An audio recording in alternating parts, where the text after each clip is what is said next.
السلام عليكم ورحمة الله وبركاته. ورجعت معاكم دعاء فتحي. النهاردة هنجهز حاجة الصيدلية للبيبي وللأم.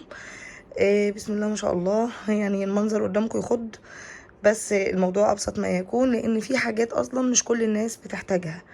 يعني الست اللي عاملة غير الست اللي قاعدة في البيت أو كده، ففي حاجات هنستبعدها. أنا هقول لكم الأساسيات والضروريات وإيه اللي تجيبيه وإيه اللي تستغنى عنه. وان شاء الله اتمنى الفيديو النهارده يعجبكم ويفيدكم. في بدايه الفيديو حطي اللايك واشتركي في القناه، ولو انت ليكي صاحبتك اختك حبيبتك حامل او على وشك الولاده ابعتي لها الفيديو ده، يمكن يكون سبب لافادتها. عايزه اقول لكم ان انا الفيديو ده يعني عشان ان انا اعمله، انا كأم اصلا يعني دي تالت مره اكون ام، بس نسيت لان في فرق كبير جدا ما بين ولادي وبعض. بقيت اتفرج على فيديوهات كتير جدا من النوعيه دي، بحيث ان انا اعرف ايه الانواع كويسه، ايه افضل حاجه، ايه الحاجة اللي فعلا نقدر نستغنى عنها، من تجارب الامهات وكده. وبناء عليه يعني توصلت في النهاية للحاجة اللي قدامكم دي، ان من افضل الانواع ان الحاجات الكويسة للبيبي وفي نفس الوقت تكون عملية والى حد ما سعرها مناسب. نبدأ بقى مع بعض الفيديو ونقول بسم الله. هنبدأ مع بعض في أول حاجة في مستلزمات البيبي في العناية الشخصية. يعني أنا مثلا شايفة إن الشنطة دي كانت عملية جدا، إن هي لما حاجات كتير وفي نفس الوقت إحنا ممكن ننساها لو بنجيبها، كأن فيها رفايع كتير وهتبقى غالية جدا. لما تكون كل حاجة لوحدها، يعني أنا لما أتذكر سعرها كان من 200 ل 250، في حين إن في حاجات هنا لما بتتباع حاجتين بس مع بعض بيعدوا ال100 جنيه. مثلا دي كده ده علشان لقياس درجة حرارة الببرونة للناس اللي مش بتعرف، يعني مش أساسية قوي، بس كأم جديدة ممكن تبقى بالنسبة لها أساسية. وهنا كده دي قصافة للبيبي على شكل قدم كده أمورة. الشنطة دي كان منها اتنين، منها اللون البينك ده واللون اللي هو البيبي بلو للولاد وكده. ودي قصافة بتكون للبيبي، شكلها كويسة والسن بتاعها شكله كويس وصغنونة وحلوة وشيك برضو. وفي مقص برضو سواء لشعر البيبي او لضوافره. يعني انا مش بشوف المقص مهم قوي زي القصافة، بس في ناس مش بتعرف تستخدم القصافة فبيجيبوا مقص. فيبقى انا بالنسبه لي عندي الاثنين، وبرده اكيد هيبقى ليه حاجه. بالنسبه لده المبرد طبعا لا يعني غنى عنه عشان البيبي ما يجرحش وشه بضوافره او كده. ده شكل المبرد، وكل حاجه ليها الحافظه بتاعتها اللي بتحفظها. ففي حاجات كتير كده بسم الله ما شاء الله. يعني ممكن اصلا احنا كنا ننساها. ده كده ملقاط، مش عارفه بقى لو هنجيب حاجه اعزكم الله بقى من انفه من ودنه من كده. لو انتي مثلا عايزه تنضفي حاجه في البيبي او كده، اكيد مش هنشد بيه شعر يعني هو مش حامي. وبالنسبه لدي كده زي فرشه سيليكون للثه، بتكون حلوه وعمليه طبعا للبيبي، بالذات للي بيرضعوا رضعه صناعي، لان دول محتاجين دايما ان بقهم يتنضف او كده من مكان اللبن، بحيث ما يبقاش فيه روايح او ميكروب او كلام من ده، غير طبعا الرضاعه من الام. فكتير بيحتاجوا دي، او البيبي اول ما بيبتدي ياكل، فيها برضو حاجه لتنظيف اللسان كده.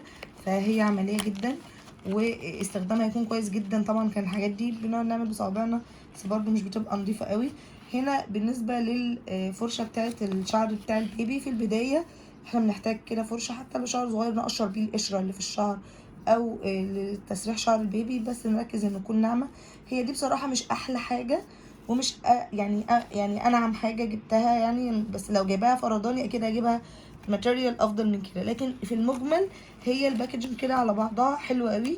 وهنا دي المشط كده بتاع البيبي، حتى بيكون فيه دواير كده من قدام بحيث ما يجرحش راس البيبي. وفي الاول برضو مش بنحتاجه في اول شهور، بعد كده تقريبا لما البيبي شعره بيطول شويه، يعني مهما كان شعره وهو صغير مش بيحتاج المشط. اما بالنسبه دي قطاره معياريه بيكون فيها مكتوب عليها المعيار، مش عارفه واضح قدامكم او لا، للادويه، بحيث ان لما الام اللي مش بتبقى عارفه او بتقعد تدي بالسرنجه او كده، دي وبتتشال عادي، دي بتتخلع من دي وبتتغسل عادي جدا وبتتعقم. اما هنا ده كده شفاط الانف، يعني مش كل الامهات تعرفه، بس الدكاتره بيرشحوه كتير جدا. بيكون شفاط لمخاط الانف للبيبي، بحيث لما يكونش نفسه مكتوم او في نزلات البرد لا قدر الله او كده، بس برضو مفيش غنى عنه. وهنا معانا الترمومتر الديجيتال.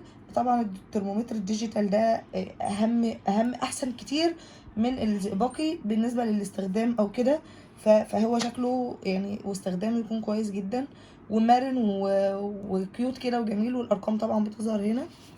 اما دي يعني عايزه اقول لكم، وانا اما جيت جربتها، معلش الموبايل كان فصل. عايزه اقول لكم بقى ان هنا ده كده ده المفروض كشاف. هو انا مش شايفاه اساسي قوي، بس هي دي كانت بتنور. ويعني لو حطيتوها قريب لانف البيبي او الاذن بيبين لو في اي حاجه او كده. وهنا دي اخر حاجه معانا، معلقه بكل الطعام او للدواء. بتكون معلقه معياريه، او بيقولوا اكتر ان هي لعيار اللبن. بالنسبه للناس اللي بترضع صناعي فعايزين يعرفوا معيار اللبن، فتقريبا بيدخلوا اللبن، يعني بيعايروا بيه، بيدخلوا لنا لحد ما يشوفوا معياره كام وبيفضوه في الببرونه. كده بالنسبه للادوات الشخصيه. بالنسبه للشنطه دي كده خلصت. وحلوه قوي ان هما ملفوفين كده مع بعض، وليها ماسكه، وشكلها من بره برده كيوت قوي. بسم الله ما شاء الله اللهم بارك. فكده بالنسبه للشنطه دي معانا خلصت. دي فوط كده المفروض بنجيبها للمطبخ لاي حاجه، ماسكه كده. بس الفوط دي حلوه ان احنا نستخدمها كفوط قشط، لان انا اتفاجئت ان سعر فوط القشط غالي، يعني مع ان احنا اي فوطه تغني. الفوطه دي لطيفه وجميله، اللي هي الام بتحطها على كتفها وقت ما بتيجي تقرع البيبي، فبتبقى محتاجه ان عشان لبسها ما يتبهدلش، عشان البيبي ما يتبهدلش، محتاجه حاجه تنشف البيبي بسرعه فيها. فشايفه ان 3 كويسين يعني الى حد ما في البدايه. لو احتاجنا تاني ممكن نجيب 3 تانيين، وسعرها كده كده ايه مش غالي، يعني الواحده واقفه ب10 جنيه. اما اوقات بقى بلاقي منديل واحده بس ب40 وب50 جنيه، في حين ان احنا ممكن نستبدلها باي حاجه تانيه. ايه اللي بعد كده؟ الاساسي معانا البامبرز. طبعا البامبرز في البدايه بنجيب مقاس واحد، ده بيكون اللي هو مقاس المواليد. يعني زيرو، الناس اللي بتجيب من اللي هو مقاس زيرو ده بيكون يعني لو هتجيبوا العبوه الصغيره اللي بيكون فيها 10، لان بيبقى شويه وخلاص والبيبي ما شاء الله بيبتدي يكبر. اما انا عن شخصي انا مش حكايه بقى يعني ماركه بامبرز او كده، اصحابي اللي قالوا لي حلوه وبزيت الزيتون وكده، فمش مش يعني هجرب لما الاقي ايه افضل حاجه مناسبه معاها وكده. إيه هنا كده ده من مقاس 2 كيلو ل5 كيلو، ده بيكون ايه البيبي اللي خلاص مولود يعني لحد شهر. فالعبوه بيكون فيها 60 وحده. ده طلعت لكم واحده اصلا عشان تشوفوها، حتى حجمها صغير جدا جدا، مقاس زيرو. تقريبا في مقاس اصغر اللي هو تقريبا بيبقى فيه فتحه للسره من هنا، بحيث ان السره يعني ما يبقاش في حاجه مغطيه عليها او كده. لو حابين تجيبوها، هي يعني انا كنت بسأل عليها ان انا اجيب بس 10 مش اكتر، بس بصراحة ما لقيتش في الصيدلية وانا بجيب. بعد كده ندخل بقى على الحاجة بقى، طالما جبنا سيرة السرة يعني ده معانا الكحول اللي بيتنضف بيه السرة. الكحول اللي بتنضف بيه السرة اكيد بنحتاجه، وبنحتاج معاه قطن. بس لقيت امهات بقى كتير بتتكلم على المناديل اللي هي ازاله الميك اب، دي بتكون حلوه جدا في التعقيم. بيقولوا ان بتبقى الواحده بناخد واحده ما بتفتلش ما بتفرولش. بنبخ عليها بالبخاخ اللي هو الكحول ده شكل الكحول من جوه، ده بخاخ السره. يعني انا وانا في الصيدليه ما تقولوش اي كحول عادي يعني، لا هو كحول للسره. وانا بجيب قالوا لي يعني كحول عادي ولا للسره، فانا قلت لهم طبعا للسره. فقالوا لي عشان تختلف وكده. فبتستخدموا بتبخوا على دي وبتنضفوا سرة البيبي او كده. وبالنسبة للقطن احنا بنحتاجه في البداية، مش شرط بقى للسرة، في غيار البيبي دايما الاطباء بينصحوا ان بلاش وايبس على بشرة البيبي، بالذات المنطقة يعني الحساسة وكده، لان بيعمل التهابات وكده. لان الوايبس مهما كان في نسبة مية او يكون صحي برضو بيقولوا مش كويس. افضل حاجة تكون مية وقطن. فمثلا نبل قطنة وننضف للبيبي بيها مرة واتنين. انا جايبه كيس كبير، بس ده كيس يعني الصغير اللي بوريه لكم عشان ما تتخضوش من الاحجام. يعني انا ده مثلا معايا مثلا ممكن وانا خارجه او حاجه، كيس كبير يكون موجود في البيت. والمناديل دي برضو هنحتاجها حتى لو في تنظيف، لو حاطين عليها زيت للبيبي مثلا ورا ودنه، حوالين رقبته كده، يعني لو حابين انتوا تعملوا بالزيت للبيبي وكده. بما ان احنا جبنا سيره الوايبس وكده، فهوري لكم الوايبس اللي انا جبتهم. انا كنت بصراحه عايزه اجيب سانوسان لان ناس كتير بتشكر فيها، بس لقيت برضو اعلان بندولين ودكاتره كتير بتشكر فيه. ولقيت عليه نسبة 90% مية. فعجبني جدا الموضوع ده، ان هو يعني حتة ان هو 90% مية، ده كويس جدا ان هو مش فيه مواد كحولية خالص، ولا فيه اي حاجة مثلا تكون تضر بالبيبي او كده. فحلوة جدا. والقفلة بتاعتها برضو حلوة. بالنسبه برضو للحاجات اللي زي كده وناس كتير استخدموها ولقيت ريفيوهات عنها حلوه، عشان كده جبت بندولين. وقلت برضو يبقى معايا جونسون احنا عارفينه ومتعودين عليه بالنسبه للبيبي، وبرضو هي كويسه. بس بما ان بندولين برضو سمعت عنها ريفيوهات قلت اجرب دي واجرب دي، وممكن واحده معاهم تبقى في البيت وواحده تبقى في الخروج وهكذا. فانتي كأم مش محتاجه الا واحده، وممكن تاخدي بتاعه البيت في الخروج، مش مفيش اي مشكله يعني. ما تأزميش نفسك وان انت تزودي على ميزانيتك اكتر من اللازم. هنا بقى معانا الدنتونوكس ده، ده يعني بيقول لك للتخفيض، تخفيف المغص، الناتج من الغازات وكده. الغازات طبعا في البدايه البيبيات بيبقى عندها مغص شويه، ممكن ما تكرعوش كويس او حاجه او ايا كان. واحده صاحبتي جايباها لي، كانت جايبه لابنها بزياده فجايباها لي، انا مش جايباها ولا حاجه يعني. المفروض ان انا لسه ان شاء الله على وشك الولاده، فمش مش جايبه لا اله الا الله دي ولا حاجه، هي عشان هي جابتها لي. كنت هستنى طبعا لما الدكتور يشوف يكتب لي ايه او كده. وما تنسوش في حاجه الصيدليه لو بنوته ان انتوا تجيبوا لها حلق في الاول كده. البنوتات كده البيبيهات بيبقوا محتاجين حلق طبي، تقريبا بيخرموا لهم ودنهم يوم العمليه، يوم الولاده، بحيث ان بيبقى لسه البيبي مش حاسس وكده، ما بيبقاش زي بعد كده. وفي نفس الوقت بيفضل تقريبا في ودنها على السبوع بقى نلبسها الدهب مش مشكله، بس ده بحيث لما الودن تتطبع على الفتحه بتاعه الحلق وهكذا. بعد كده جبت كريم الحفاض، ده كريم سانوسان. بصوا انا عملت سيرشات كتير، لقيت ناس كتير جدا جدا بتشكر فيهم. انا ما كنتش بستخدمهم لاولادي، يعني ولادي اصلا فرق السن كبير بينهم وبين اختهم، بس كنت بستخدم انواع تانية وبرده كانت مش بتبقى مجديه. ده كريم حفاض يعني اللي بنستخدمه مع كل تغيير حفاض، بيكون عازل لجلد البيبي مع البامبرز مع الفضلات بتاعته، ان بيكون الفضلات حمضيه فبتسبب التهابات. فلازم ان احنا نجيب كريم كويس يحافظ على بشره البيبي وكده. وبما ان قلنا بقى على سنوسان نكمل باقي حاجتها. يعني انا جبت لها كده الشاور مع الشامبو، الاتنين مع بعض، اللي هو باث اند شامبو ده.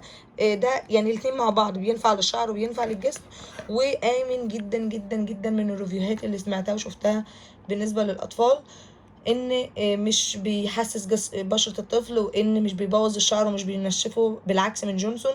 يعني شامبو جونسون كان بينشف، حتى انا ولادي كان بينشف لهم شعرهم. وناس كتير اشتكت من الموضوع ده. هو جونسون سعره يعني في المتناول شوية، طبعا سنوسان اغلى، بس بصراحة لو هجيب حاجة يعني في الاخر تحافظ لي على يعني بنتي، الواحد بيتمنى ولاده من الدنيا يعني ان يبقوا احسن حاجة.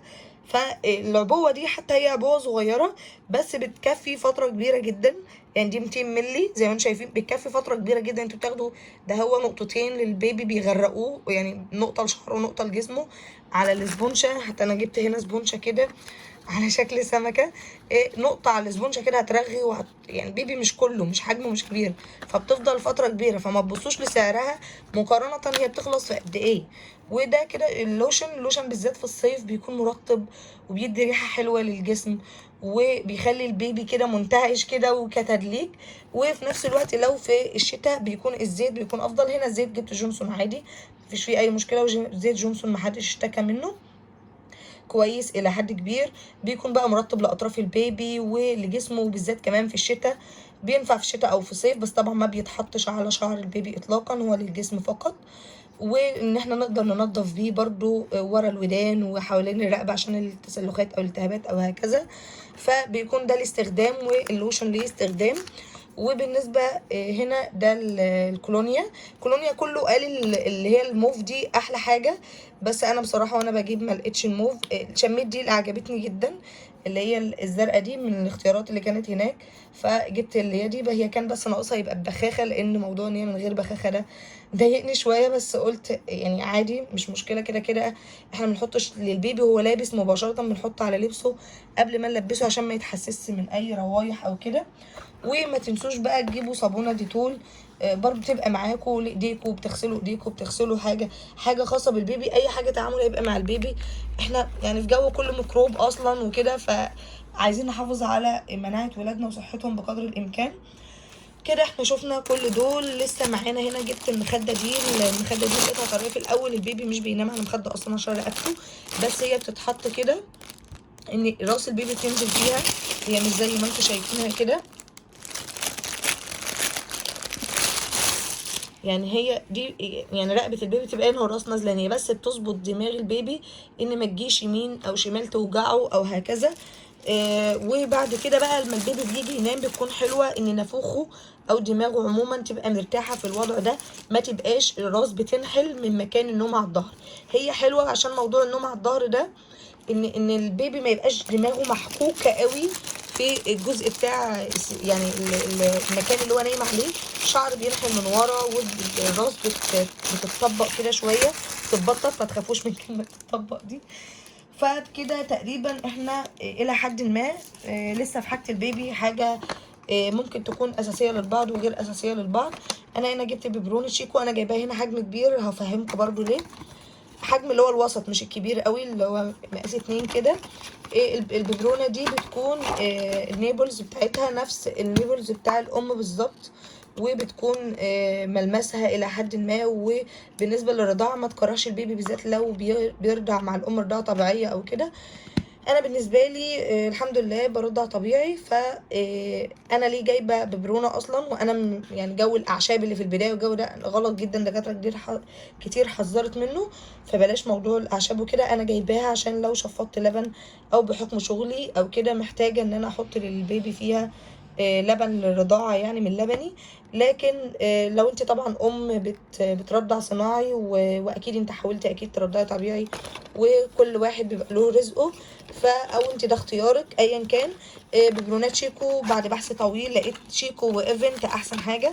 هي ايفنت اغلى من شيكو شويه، بس نفس الفكره يعني ونفس التقفيل. فانا يعني مش حكايه انا بدور على الغالي، انا دورت على حاجه اللي بتشكر يعني اكتر الناس بتشكر فيها، فلقيت ناس كتير جدا بتشكر في شيكو. طبعا جبتها برضو بينك عشان بقى بنوته وكده. فلو انت مش بترضعي صناعي او انت مش محتاجه، انت طبعا لو بترضعي صناعي تبقي محتاجه اكتر من ببرونه عشان ما يبقاش ببرونه واحده بس اللي عندك. انا قلت لكم جايبه دي، حتى جايباها 250 مللي في الاصغر من دي. وهفهمكم برضو لسه دلوقتي انا ليه جايباها المقاس ده مش جايبه المقاس الصغير. وكده حاجه البيبي الى حد ما خلصت. ندخل بقى على حاجه الام. حاجه الام معانا هنا كده نبدا. طبعا يعني بامبرز الولاده ده بيبقى ارخم حاجه في الكون اللي بيحتاجوه يوم الولاده، بس مضطرين ان احنا بيستخدموا للام وهي خارجه من غرفه العمليات، بحيث ما يبقاش فيه تبقع او كده، او وقت النزيف اللي هو النفاس يعني بتاع الام بعد الولاده، سواء طبيعي او قيصري بتحتاجه. ده بيبقى تقريبا بس على لما تفوق وتشد حيلها، على لما تقوم تاخد شاور او ان هي تنظف جسمها وتغير هدومها، وبعد كده بتلبس عادي الحفاضات المتعارف عليها. عملت سيرش كتير على فوط، قال الفوط دراي احسن حاجه. فانا جيت طلبت في الاوردر وانا طالبه، انا كنت طالبه من الطرشوبي فوط دراي. انا اغلب الحاجات كنت جايباها من الطرشوبي، فطالبه اوردر. فهم تقريبا بقى ما ميزوش او كده، مع ان انا متاكده ان كاتبه صح، ان هم بعتولي البانتي اللي هو الفوط بانتي، مش فوط. هي من جوه مش فوطه، هي بانتي كده تقريبا بيبقى ليها ايه وضعها تقريبا يعني ايه للام للناس اللي بيبقى عندهم التهابات او حاجه. شوفوا يعني هي مش فوطه خالص، مش ان هي حاجه تشرب دم اطلاقا. بس ممكن في البدايه كده يعني في المستشفى ممكن نستخدمها لو في دم مش عايزين، يعني دي استخدام مره واحده تقريبا فيها 5.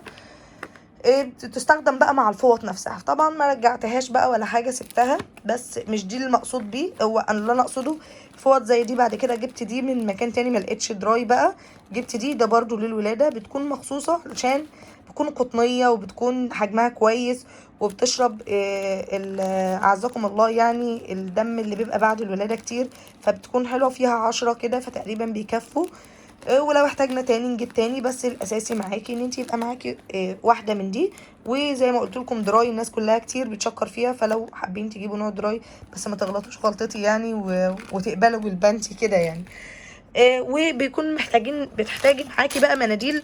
طبعا كلنا عارفين دي مناديل مطبخ، بس انا بحبها جدا في استخدامات كتير، حتى في التويلت والله بنستخدمها، لان هي بحسها بتتحمل عن مناديل التويلت، فبتبقى قويه وماسكه نفسها شويه. فانتي برضو في المستشفى او كده تبقي محتاجه معاكي مناديل من دي، سواء لنفسك او للبيبي او كده. فتقريبا احنا كده يعني كل الحاجات دي احنا خلاص قلناها مع بعض. مفيش بس الا التتينه دي، مش تتينه للعلم، مش تتينه عاديه. هي دي بتكون محطوط فيها فواكه كده للبيبي، بحيث ان هو يعني مثلا وليكن عنب يمصمص فيها، فراولة، موز، فبتنزل له من فتحات صغيرة كده فيها الفواكه دي بتبقى معصورة، في نفس الوقت الطفل بيعضعض فيها في مرحلة التسنين. طبعا مرحلة التسنين ده بعيد يعني، بس هي عجبتني جبتها، يعني هي مش أساسية فأنا جبتها. ندخل بقى زي ما قلت لكم، ندخل زي ما اتكلمنا كده على الببرونات. انا بما اني ست عامله ان انا بشتغل، انا في العادي في ولادي الاولانيين ما احتجتش اطلاقا شفاط الثدي ده خالص. ف افتحي كده معايا. انا ده بالنسبه للشفاط ده من شيكو، ده شفاط اليدوي، يعني ده بيبقى اليدوي، ده ماركه شيكو هنا كده. ده بيكون اللي هو باستخدامه بدي، هبقى اعمل لكم ريفيوهات عنهم، عن الشفاط اليدوي والكهرباء. ده اللي هو بيبقى بتوصل بالخرطوم وبتوصل بالشفاط من هنا، وطبعا دي اللي بتركب كده على ثدي الام وبيشفط كده فبينزل. بعد لما جبت اليدوي ده وقلت يعني الى حد ما سعره هو مش رخيص ومش اوفر برضو قوي مقارنة يعني ان احنا محتاجينه. طبعا قلت لكم لو انا ست في البيت مش بشتغل، او يعني ابني معايا على طول او بنتي معايا على طول، اكيد مش هتحتاجي ان انت تشفطي لبن اصلا الا في الايام الاولانيه اللي هي بيبقى ايه الرزق البيبي بيكون جه، وفي نفس الوقت مش يعني الصدر بيحجر او كده، فعلشان ما يعني تبقى الام مش تعبانه يعني. لكن في المجمل هو مش حلو الا للست العامله، يعني انا شايفه ان لو ست مش بتشتغل مش محتاجه تجيبه، لان هو سعره كان معدي ال1000 بالرغم ان هو يدوي. بعدها بقى اتفاجئت ان صاحبتي ربنا يا رب يجازيها عني كل خير واحنا بنتكلم عن الموضوع، فجابت لي ده اونلاين. هي كانت طالباه اونلاين وجايبه لي ده ديجيتال كهرباء. ده بيكون برضو معاه اتنين كده، ده اللي هو نوعه ريل بيبي. النوع ده بيكون الكتروني، دي بتوصل بكهرباء وفي بقى ذبذبات كده للشفط، وفي نفس الوقت بيكون اسرع. بيقولوا مقارنة بالشفاط العادي، يعني الشفاط العادي انا طبعا ولا جربت ده لسه ولا جربت ده، دعواتكم. ده بيكون تقريبا الشفط منه او السحب منه بيكون من نص ساعة ل3/4 ساعة. اما ده بيكون في خلال ربع ساعة تلت ساعة بالكتير. فطبعا للست اللي بتشتغل او كده او عايزة تاخده معاها الشغل في الاوقات اللي هي بعيد عن البيبي، بحيث ان هي برضو تشفط له لبن في الاوقات اللي مش موجودة فيها، فده كويس جدا. طبعا في انواع كتير واسعار كتير جدا خزعبلية فوق ما تتخيلوا، اسعار فيه غالية جدا. عشان كده اصلا كنت استبعدت الكهرباء، لان حسيت ان مقفرين بيه جدا جدا في الاسعار بصراحة. فلكن بالنسبة للشفاط اللي هو اليدوي ده قلت خلاص بقى، يعني يدوي يدوي مش مشكلة. وكده كده معاه ببرونات شيكو، وببرونات شيكو يعني معروفة ولا غنى عنها. وحتى النيبلز بتاعتها حلوه برضو، نفس اللي انا بقول لكم عليها، بس دي بقى عشان اصلا الببرونه صغيره، المقاس البيبي الصغير. هي كل حاجه فيها برضو كويسه، والفتحه بتاعتها بتطلع زي ثدي الام بالظبط، بحيث ان ما تديش للبيبي كتير فالبيبي يكره ثدي امه لو بيرضع رضاعه طبيعيه. فهي حلوة جدا. معاها كده 2 ببرونة، واحدة اللي هي الخامة اللي هي زي البلاستيك دي، والخامة التانية زجاج، يعني التانية دي معانا كده زجاج. وده شكل الشفاط بيتنقل من هنا لهنا عادي، وتقدر الاتنين يستخدموا ان هما ببرونة عادي. فانا علشان جاي معايا الاتنين دول 2 ببرونة، فانا قلت خلاص طالما انا معايا الاتنين ببرونة اصلا اللي انا جايباهم دول، فجبت واحدة تانية كبيرة، اللي هو لما البيبي تكبر، يعني لما تكبر شوية بتكون محتاجة حجم اكبر. دول صغيرين، ده الحجم الصغير منهم بتاع المواليد والكام شهر الاولانيين. فبعد كده قلت انا ممكن ابقى محتاجة دي، وعشان ممكن معرفش انزل اجيب بعد كده او ابقى ملبوخة او حاجة، لا يبقى عندي حتى لو هخزن فيها اللبن احتياطي.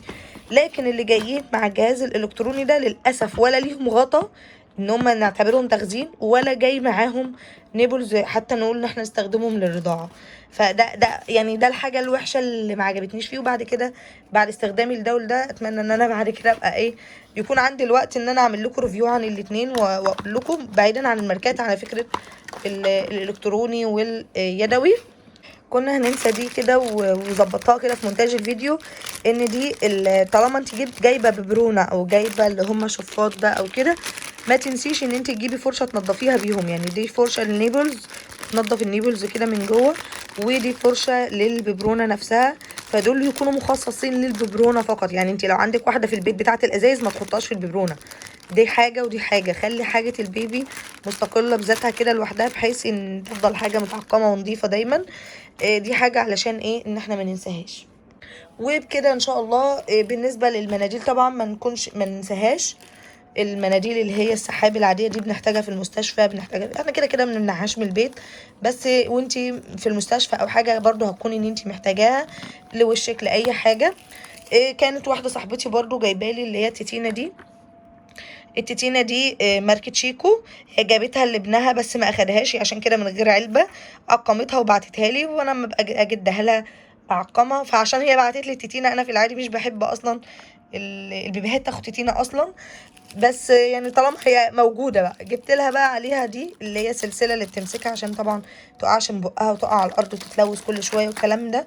فدي بتتربط تقريبا في الحبل هنا، ودي بتتشبك في الهدوم. شكلها لطيف وبنانيتي كده واموره. معلش الفيديو حاسه ان هو طويل، بس هو عشان فيه معلومات كتير وحاجات كتير.